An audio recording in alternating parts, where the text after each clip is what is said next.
untuk menepis atau menghilangkan anggapan bahwa Rasulullah berbuat yang tidak senonoh, apalagi melakukan perzinahan tadi.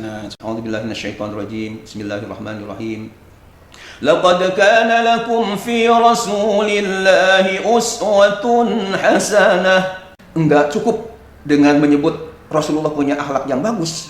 Enggak cukup dengan menyebut Rasulullah punya akhlak yang mulia, tapi lebih dari itu menggunakan kata-kata azim. Ternyata tingkatan bahasa ya Pak Ki. Tingkatan bahasa itu untuk menyatakan bahwa Rasulullah itu orang agung. Allah sendiri ada tingkatan bahasanya. Bahasa ada tingkatan. Tidak sembarangan.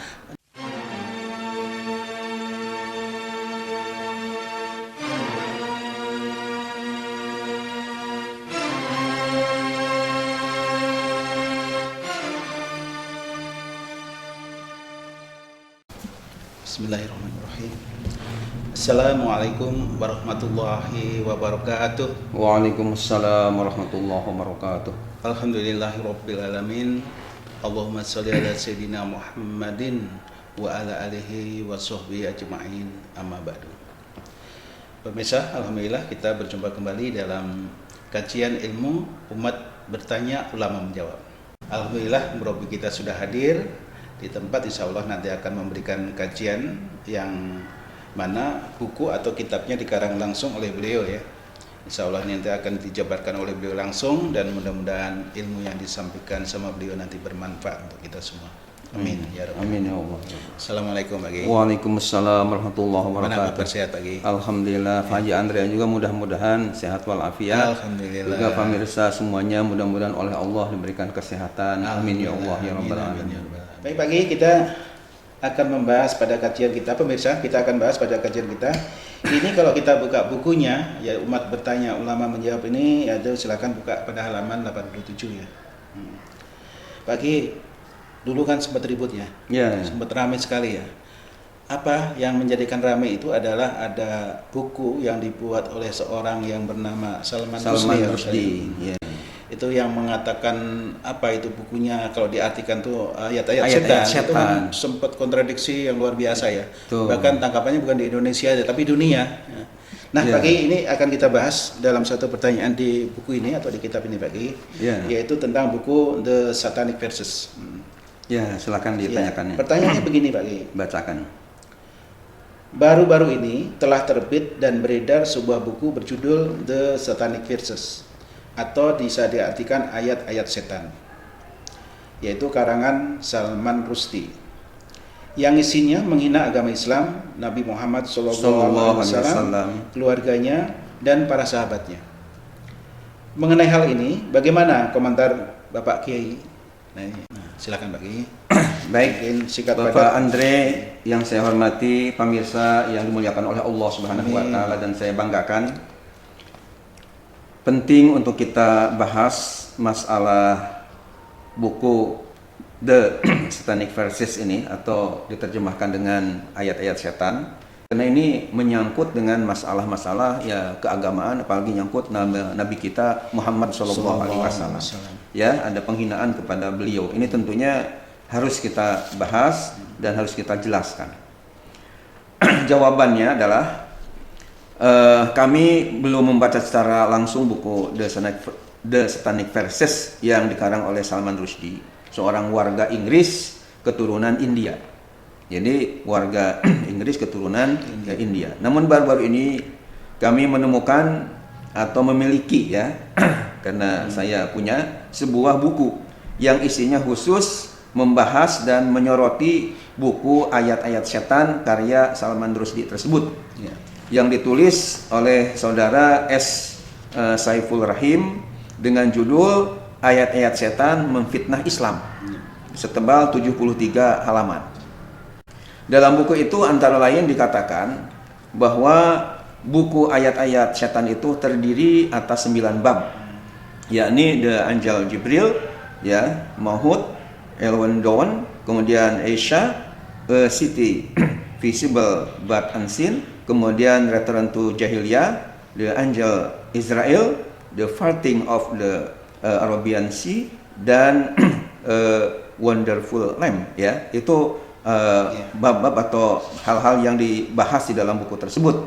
Kemudian diterangkan bahwa penghinaan terhadap Islam terdapat dalam 4 visi. Ya. Masing-masing adalah visi tauhid, Al-Quran, Rasulullah, dan sahabat-sahabatnya. Keempat visi itu dijalin Salman Rushdie ke dalam setting historis Islam. Terdapat dalam bab Mahot dan Return to Jahiliyah, halaman 89 dan 357. MUI atau Majelis Ulama Indonesia dalam pernyataannya yang dipublikasikan hari Sabtu 4 Maret 1989 yang lalu menolak keras penerbitan dan pengedaran buku tersebut. MUI menyatakan bahwa di dalam buku The Satanic Verses atau ayat-ayat setan itu terdapat bagian-bagian yang menghina kitab suci Al-Quran, menghina Nabi Muhammad SAW, keluarganya, dan sahabat-sahabat beliau. Dengan demikian, buku tersebut sangat menyakiti dan melukai hati umat Islam di seluruh dunia. Di antara pernyataan Salman Rushdie yang benar-benar menghina Nabi Muhammad SAW adalah penggambaran bahwa Nabi Muhammad SAW itu telah berzina dengan seorang perempuan yang bernama Siti Hindun. Demikian dikatakan oleh Dr. Alwi Shihab dalam seminar agama dan kebebasan berekspresi yang diselenggarakan oleh Lembaga Studi Agama dan Filsafat pada tanggal 12 Maret 1989 di Jakarta. Ketika membahas buku Salman Rushdie yang kontroversial itu. Perlu kami ungkapkan bahwa menurut analisis penyair kenamaan Taufik Ismail namanya, dalam sejarah dunia, kata beliau, belum pernah ada sebuah buku sastra yang membawa dampak sehebat The Satanic Verses, yakni ayat-ayat setan. Protes dan demonstrasi berkecamuk mulai dari Inggris, Pakistan, India, Arab Saudi, Mesir, Maroko, Muang Thai, Malaysia, Jerman Barat, Italia, Amerika Serikat, Bangladesh, Turki, sampai Libanon. Dan masih banyak lagi negara lain yang menilai karya Salman Rushdie itu keterlaluan. Dibandingkan dengan heboh Galileo, yang dulu, jelas Salman Rushdie lebih menghebohkan dunia abad ini. Demikian kata Pak Taufik Ismail. Sementara itu, para menteri luar negeri OKI itu singkatan dari Organisasi Konferensi Islam, dalam sidang 4 harinya di Riyadh, ibu kota Arab Saudi, menyatakan bahwa Salman Rushdie itu murtad. Salman Rushdie adalah murtad. Dalam sidang yang dimulai Senin 13 Maret hingga Kamis 16 Maret 1989, OKI juga menuntut agar buku ayat-ayat setan dilarang beredar di seluruh negara Islam. Reaksi terhadap The Satanic Verses tidak cuma datang dari kalangan agamawan, tidak pula hanya datang dari kaum politisi, melainkan juga berdatangan dari kalangan lain, misalnya dari kalangan seniman, budayawan, dan kalangan perguruan tinggi. Jaksa Agung yang bernama Sukarton Marmo Sujono SH dalam suatu diskusi ilmiah dengan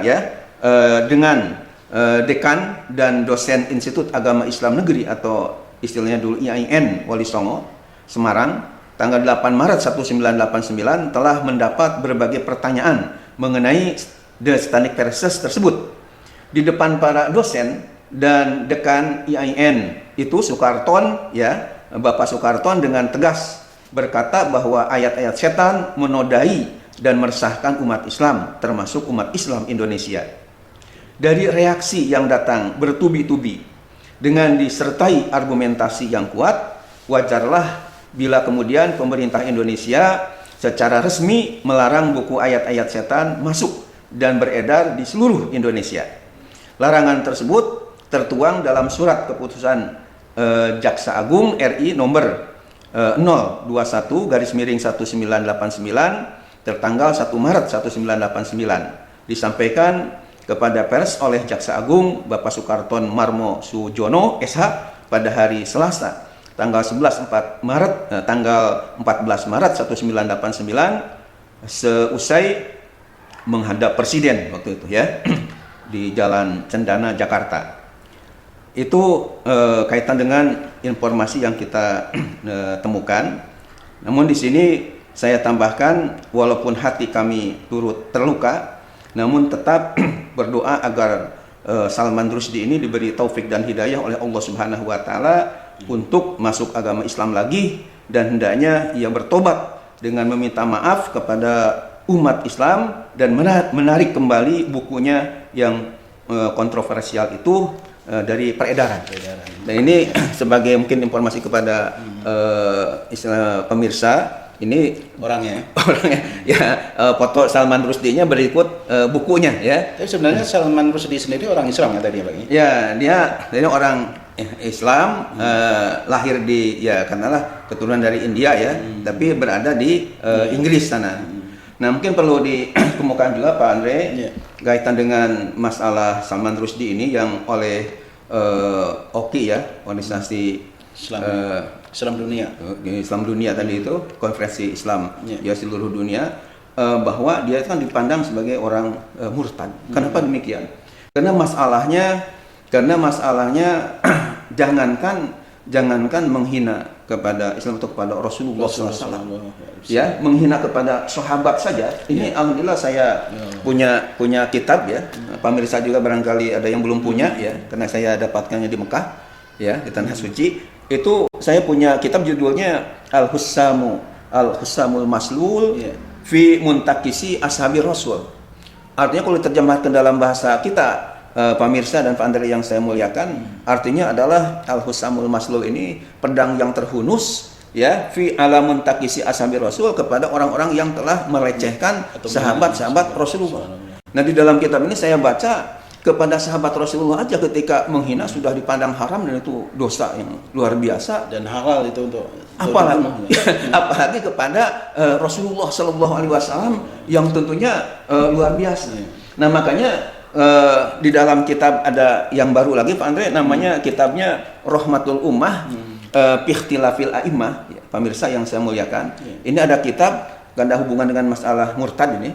Ya, saya baca di dalam kitab namanya judulnya Rahmatul Ummah fi Ikhtilafil A'immah.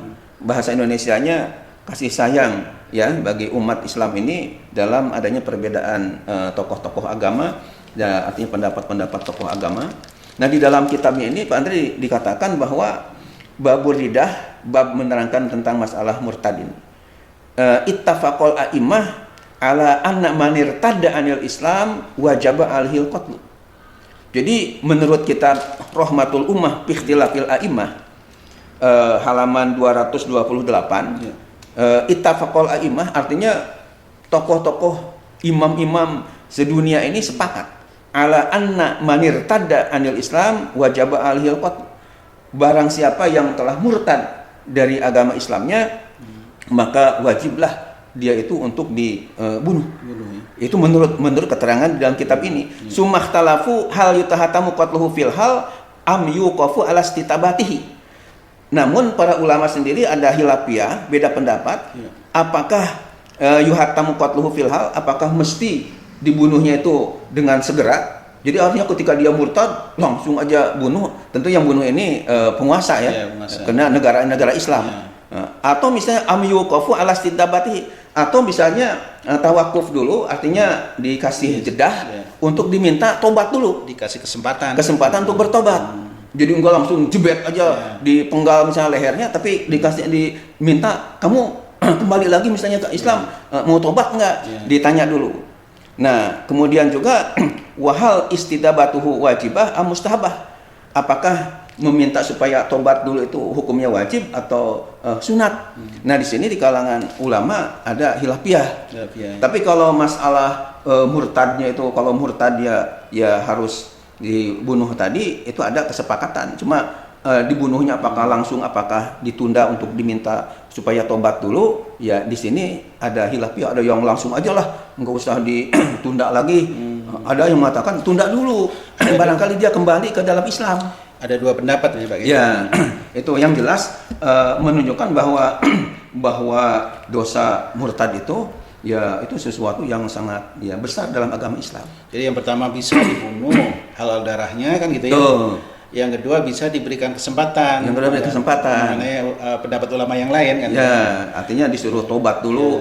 Kalau nggak mau tobat terus baru.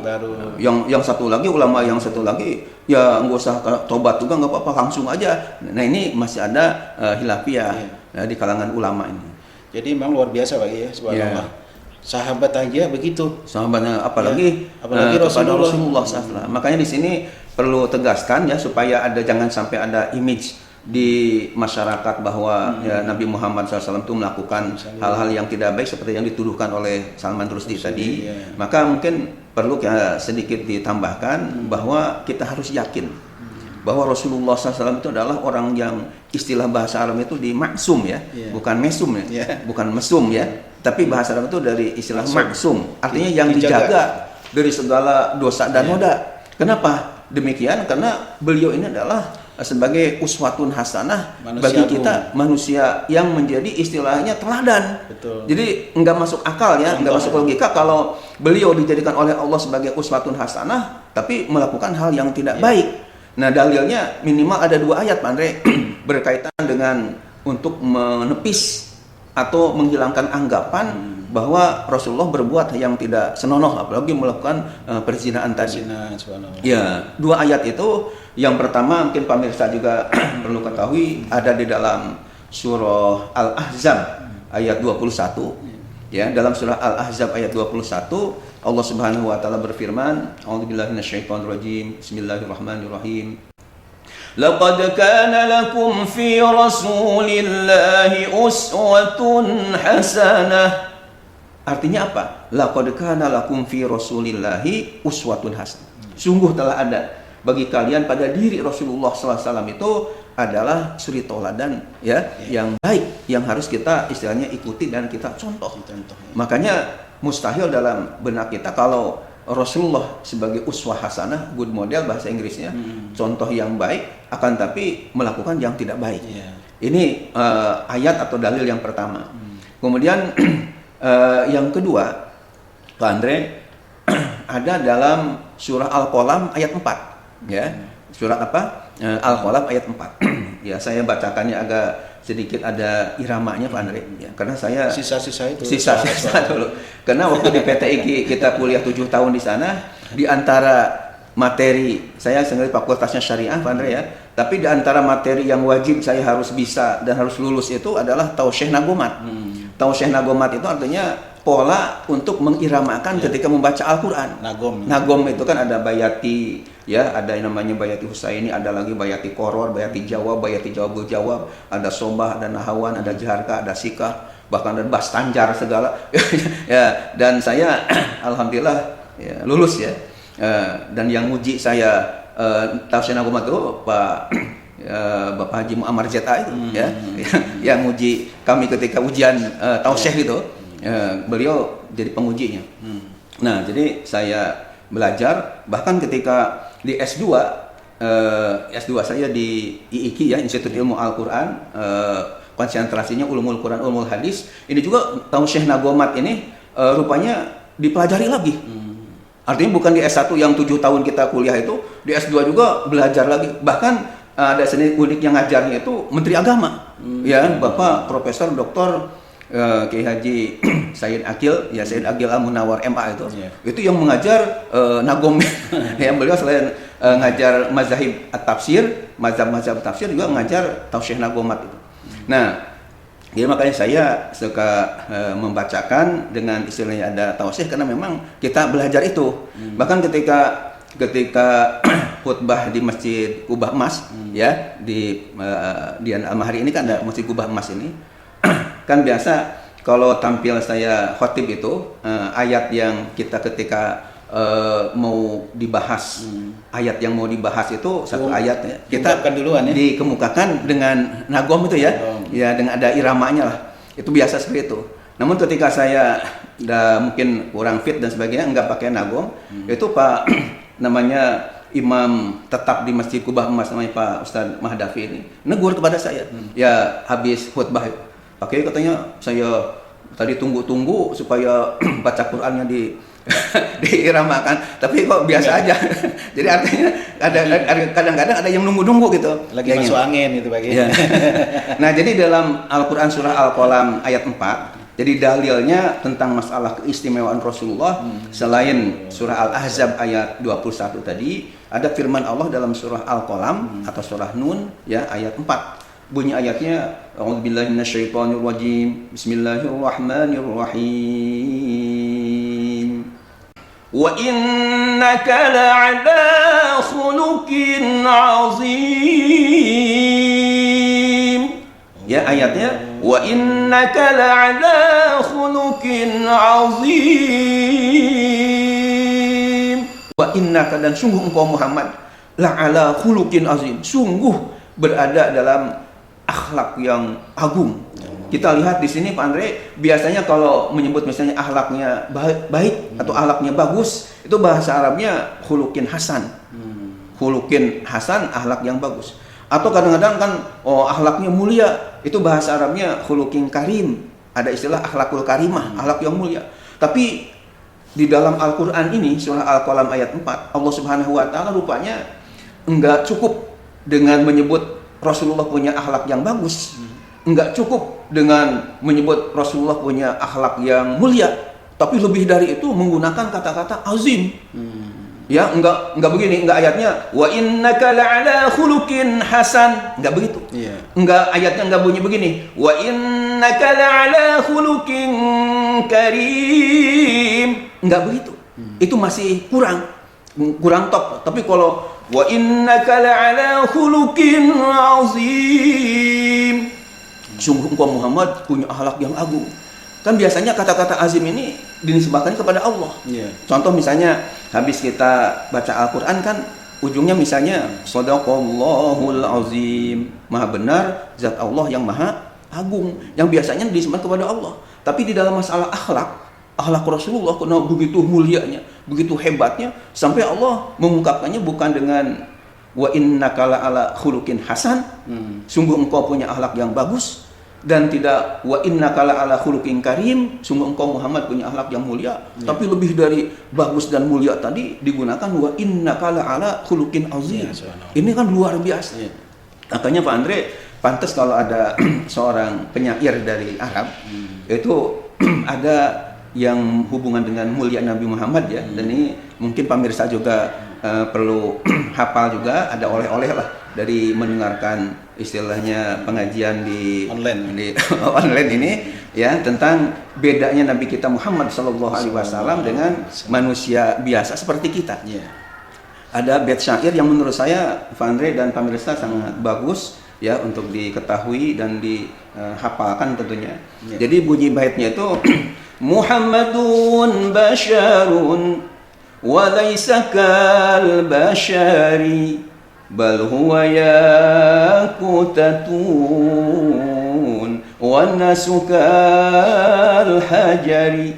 Mungkin sekali lagi supaya pemirsa juga hafal semua. Muhammadun basharun wa laysa kal bashari bal huwa yaqutatun wan nasu kal hajari. Masyaallah. Ada hadis innallaha witrun yuhibbul witra. Allah Ta'ala itu ganjil, senang yang ganjil, maka supaya ganjil jadi satu kali lagi biar 3 kali ya. Dan pemirsa jadi lebih mantap, mudah-mudahan pada hafal semua. Muhammadun basharun wa laysa kal bashari bal huwa yaqutatun wan nasu kal hajari. Itu baitnya, dan mungkin akan lebih mantap kalau tahu artinya. Apa itu artinya? Ya, artinya bagaimana? Muhammadun basyarun, Nabi Muhammad adalah manusia. Walaysa kal basyari, namun tidak persis seperti manusia biasa. Karena beliau diberikan mukjizat, beliau dijaga dari segala dosa dan noda. Beliau juga katakanlah manusia pilihan Allah Subhanahu wa taala yang beda dengan kita ya. Karena katanya wa arafuhu kal miski. Rasulullah SAW itu di dalam kitab Barzanji, kitab Rawi ya, keringatnya aja seperti minyak kasturi. Kan luar biasa beda dengan kita yang keringatnya Ya beda lah ya dengan beliau. Makanya di dalam bait selanjutnya itu dikatakan bal huwa yaqutatun wan nasukal hajari. Ibaratnya beliau itu ibarat yakut, intan berlian yang harganya mahal sekali, sementara kita manusia biasa seperti batu yang ada di kali. Jadi bedanya jauh sekali antara intan berlian dengan batu yang hitam-hitam yang ada di kali. Kalau Pak Andre, pemirsa punya intan berlian 1 truk, insya Allah uangnya akan mempunyai M-an, bahkan mungkin juga punya tek-tekan, ya miliar-miliaran, bisa triliun-triliunan. Tapi kalau punya batu 1 truk yang hitam-hitam di kali, ya harganya tahu berapa Pak Andre? Artinya murah sekali dibandingkan dengan intan berlian tadi. Itulah. Jadi kesimpulannya mudah-mudahan si Salman Rushdie ini ya kalau masih hidup ya, nah cukup lama nih kita tulis buku ini, ya mudah-mudahan dia masih hidup dan bertobat kepada Allah Subhanahu wa taala, mendapatkan hidayah. Kemudian bukunya tidak boleh diedarkan lagi karena itu sesat menyesatkan. Ya, ada penghinaan kepada Islam dan khususnya kepada Nabi kita Muhammad sallallahu alaihi wasallam. Dan kesimpulan akhirnya kita jangan sampai ada sedikit pun punya praduga bahwa Nabi Muhammad berbuat kesalahan-kesalahan karena beliau dijaga oleh Allah Subhanahu wa taala dari segala dosa dan noda.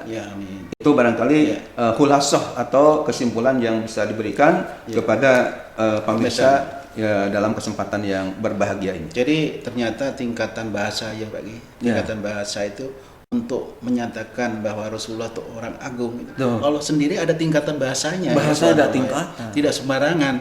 Nah kita juga nyebutkan juga nggak boleh sembarangan. Ya Allah aja menyebutkannya sudah beda, tingkatannya beda, derajat bahasanya sudah beda gitu ya Pak. Sudah beda sekali.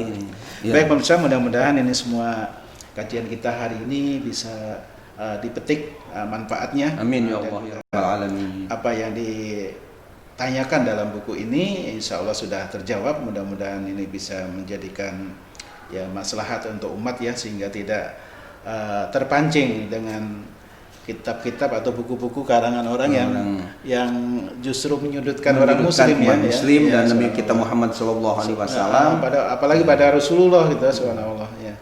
Terima kasih, kurang lebihnya mohon maaf lahir batin. Wassalamualaikum warahmatullahi wabarakatuh. Waalaikumsalam warahmatullahi wabarakatuh. Amin.